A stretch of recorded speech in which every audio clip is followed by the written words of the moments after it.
Next up, we have manufacturing warehouse distribution. So this is going to be along the same realm of third-party app integrations. These three options are going to be good ones to start if you're specifically looking for manufacturing, warehouse, or distribution. So kind of along the same realms of inventory. QuickBooks Online can do a little bit, but when it comes to these types, definitely going to need a third-party app. These are all great options to choose from.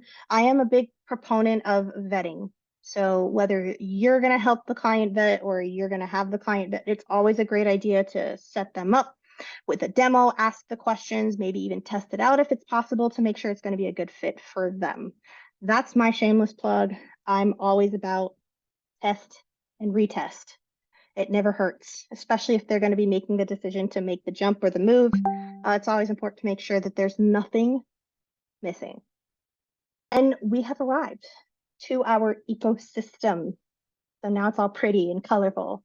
And so that's kind of the approach that we're kind of looking at, we're speaking to, we're trying to like let folks know like, hey, this is possible, this is doable, especially for those that don't need such a large system like an ERP.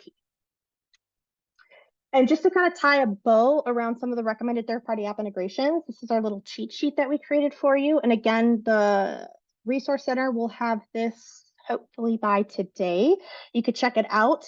But these are the partners that we recommend that are a part of the program. And yeah, I think that's most of what I wanted to share.